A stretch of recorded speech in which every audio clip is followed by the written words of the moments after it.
ನನ್ನ ಕಾಮದಾಹ ತೀರಿಸಲು ನಿಂತಿರುವ ನನ್ನ ಪಾಲಿನ ಪ್ರೇಯಸಿ, ನಿನ್ನ ರಕ್ತ ಹರಿಸಲು ಬಂದ ರಾಕ್ಷಸಿ. ಮನೋಹರ, ನೀನೊಬ್ಬ ಮಹಾ ಮೋಸಗಾರ. ತಂಗಿ ಎಂದು ನನಗೆ ಸುಳ್ಳು ಹೇಳಿ ಈ ಹೇಸಿಯನ್ನು ನನ್ನ ಕೈ ಹಿಡಿಸಿ ನನ್ನ ಘನತೆ ಗೌರವಕ್ಕೆ ಅವಮಾನ ಮಾಡಿದಲ್ಲೇ ಮಗನೇ. ನಿನ್ನನ್ನು ಈಗ ಸೂಟ್ ಮಾಡಿ ಸಾಯಿಸ್ಬಿಡ್.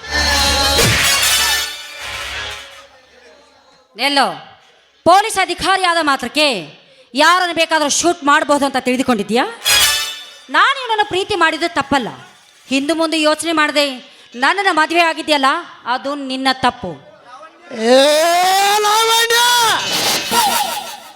ನಿನ್ನಂತ ಕಾಮ ತುಂಬಿದ ಮೋಹ ಮಾಟಗಾರ್ತಿಯನ್ನೆಂದು ನನಗೆ ತಿಳಿಯಲಿಲ್ಲ.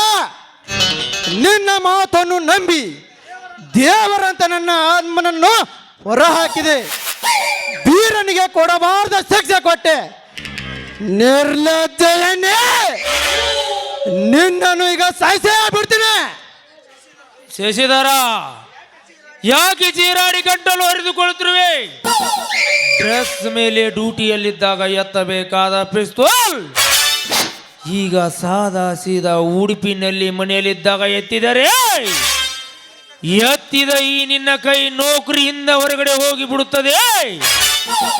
ಅದಕ್ಕೆ ಬೇಡ ಹಿಂದೆ ಸರಿಯಿರಿ, ಇಲ್ಲವಾದರೆ ನನ್ನ ಜೇಬಿನಿಂದ ನನ್ನ ಪಿಸ್ತೂಲ್ ಹೊರಗಡೆ ಬರುತ್ತದೆ. ಹುಷಾರ್. ಮೂತ್ಲೆ ಬಾಯ್ನ. ನಿಮ್ಮಂತ ಮೋಸ ವಂಚನೆ ಮಾಡುವ ಕಾಮಂದರನ್ನು ಸೆರೆ ಹಿಡಿದ ಒದ್ದು ಬುದ್ಧಿ ಕಲಿಸಲಿಕ್ಕೆ ನನಗೆ ಅಧಿಕಾರ ಕೊಟ್ಟಿದೆ. ಹೀಗಿದ್ದಾಗ ಸ್ವಂತ ನನ್ನ ಮನೆಗೆ ಕಣ್ಣು ಹಾಕಿದ ನಿಮ್ಮಿಬ್ಬರನ್ನು ಜೀವಂತ ಉಳಿಸಲಾರೆ. ಬೇಡ ಇನ್ಸ್ಪೆಕ್ಟರ್, ಬೇಡ. ಶರೀರ ಹಿಂದಕ್ಕೆ, ಇಲ್ಲವಾದ್ರೆ ಈ ಲಾವಣ್ಯನನ್ನು ನಾನೇ ಕೊಂದು ಈ ಕೊಲೆ ಅಪವಾದವನ್ನು ನಿನ್ನ ತಲೆ ಮೇಲೆ ಹಾಕಿ ನಿನ್ನನ್ನೇ ಜೈಲಿ ಕೊಂಬಿ ಎಣಿಸುವಾಗಿ ಮಾಡುತ್ತೇನೆ. ಅದಕ್ಕೆ ಬೇಡ, ಸರೀರಿ. ನಾನಂತ ನನ್ನ ಪ್ರಿಯಕರನಿಗಾಗಿ ಸಾಯೋದಕ್ಕೆ ಸದಾ ಸಿದ್ಧಳಾಗಿದ್ದೀನಿ. ಆದರೆ ಸುಮ್ಮನೆ ನೀನು ನೌಕರಿಯನ್ನು ಕಳೆದುಕೊಂಡು ಕಂಗಾಲಾಗಬೇಡ. ಎಲ್ಲ ಹೇಸಿಯನ್ನೇ ಪೊಲೀಸ್ ಅಧಿಕಾರಿಯಾದ ನನಗೆ ಹೆದರ್ಸ್ತೀಯ? ನೀನು ಹೆಣ್ಣಲ್ಲ, ಕಾಮ ಪಿಚಾಚೆ. ಹೆಣ್ಣೆಂಬ ರೂಪದಲ್ಲಿ ಅವತರಿಸಿ ಬಂದ ರಾಕ್ಷಸಿ ನೀನು. ಗಂಡನೆಂದರೆ ಸದಾ ನನ್ನ ದೇವರೆಂದು ಪೂಜಿಸುವ ಈ ಕಾಲದಲ್ಲಿ ತನ್ನ ಗಂಡನ ಎದುರಿಗೆ ಗಾತ್ತು ಬದಲಾಯಿಸಿ ಇವನಿಗಾಗಿ ಸತ್ತು ಹೋಗೋಣೆಂದು ಒತ್ತಿ ಹೇಳುವ ನೀನು ಚಿತ್ತಿ ಮಳೆಯಲ್ಲಿ ಚಲಾಯಿಸುವ ಹೆಣ್ಣು ಶ್ವಾನ ನೀನು. ನಿನ್ನಂತ ಶ್ವಾನ ರೂಪದ ಹೆಣ್ಣು ಈ ಭೂಮಿ ಮೇಲೆ ಇರಬಾರದು. ನಿಮ್ಮಂತ ನೀಚ ಪ್ರೇಮಿಗಳನ್ನು ಒತ್ತಟಿಗೆ ಸಾಯಿಸ್ಬಿಡಬೇಕು. ಹೌದಾ?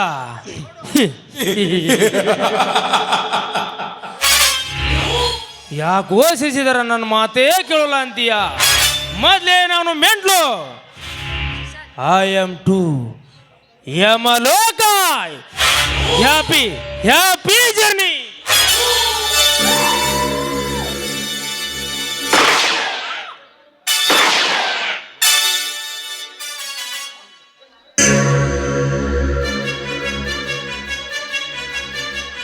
ಎಲ್ಲ ಪಾಪಿ ನನ್ನ ಮಗನೇ, ನಿನ್ನ ಕೈಯಾರೆ ನೀನೇ ಕೊಂದು ಈಗ ನನ್ನಿಂದಲೇ ತಪ್ಪಿಸ್ಕೊಂಡು ಓಡೋಗ್ತಾನಲೇ ನನ್ನ ಮಗನೇ.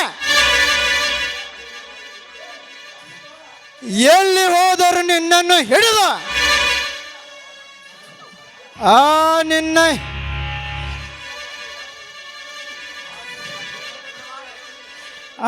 ನಿನ್ನ ಎಳೆಯನ್ನು ಬಿಡಲಾರ. ನನ್ನಂತವನ ಕಣ್ಣಲ್ಲಿ ಮಣ್ಣೆರಚಿದ ನೀನು ಅದೆಷ್ಟು ಜನರಿಗೆ ಮೋಸ ಮಾಡಿರ್ವೆ.